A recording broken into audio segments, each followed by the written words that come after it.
अस्सलाम वालेकुम पाकिस्तान।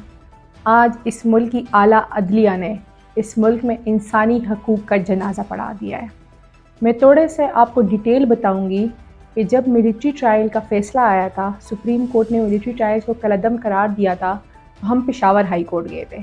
हमने हेबियस कॉर्पस और 187(2) की पिटीशंस की थी कि सुप्रीम कोर्ट ने कलअदम करार दिए हैं ट्रायल्स, तो आप उन लोगों को वापस सिविलियंस अदालतों को हैंड ओवर करें। तो आखिरी तारीख पे पेशावर हाई कोर्ट ने बहुत स्ट्रिक्ट स्टैंड लिया और उन्होंने कहा कि जी अभी तक आपने उनको वापस क्यों नहीं किया, और अगर सुप्रीम कोर्ट ने तो स्टे भी नहीं दिया, वो आप इनको वापस करें। तो मिलिट्री की तरफ से कहा गया कि हम फोर्टनाइट में पॉलिसी बनाते हैं और इनको वापस हैंड ओवर कर देंगे। मीनवाइल बड़ा मैं कहूँगी कि अजीब और गरीब पाकिस्तान की कानूनी तारीख में एक हरकत हुई कि एक शॉर्ट ऑर्डर जिसकी अभी डिटेल जजमेंट आई भी नहीं है, उसकी इंट्रा कोर्ट अपील फिक्स हो गई और उसकी इंट्रा कोर्ट अपील में बेंच अजीबो गरीब तरीके से तश्कील दिया गया, जिस पे जस्टिस एजाजुल एहसन साहब ने बड़े वाज़ेह अपने ऑब्जेक्शंस राइज़ किए जो उस कमेटी का हिस्सा थे। फिर जब वो बेंच तश्कील हुआ, उसमें सीनियर मोस्ट जजेस नहीं थे और आज उस बेंच ने पहली सुनवाई की। उस बेंच में जब भी सुप्रीम कोर्ट के किसी भी जज पे एतराज़ होता है तो वो जुडिशल सैनिटी और डेकोरम का मुजाहिरा करके उस बेंच से अलग हो जाता है।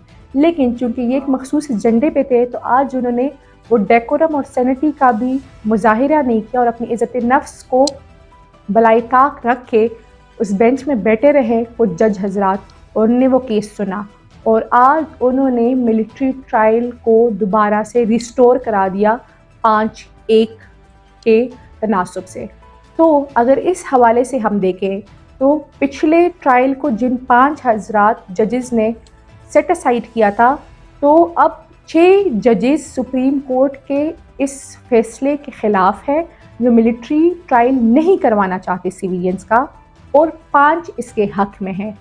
तो कैसे अब मिलिट्री ट्रायल होगा या उसको शुरू करेंगे, लेकिन सुप्रीम कोर्ट ऑफ पाकिस्तान ने आज जो हरकत की है, जो आज उनने इंसानी हुकूक़ की पामाली की है, तो उसमें ज़रूरत है वक्त की कि एक लार्जर बेंच तश्कील दिया जाए और वही ये फ़ैसला करे, क्योंकि किसी भी मुल्क में शॉर्ट ऑर्डर पे शॉर्ट ऑर्डर नहीं होता। हमें डिटेल जजमेंट का इंतज़ार करना चाहिए था और उसके बाद ही इंट्रा कोर्ट अपील फ़िक्स होनी चाहिए थी।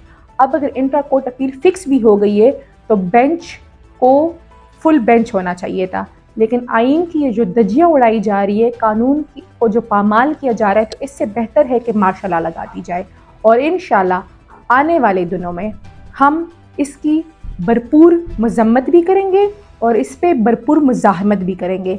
ये नहीं होगा कि इस मुल्क की आला अदलिया सहूलतकारी के तौर पे पेश की जाएगी। बहुत शुक्रिया।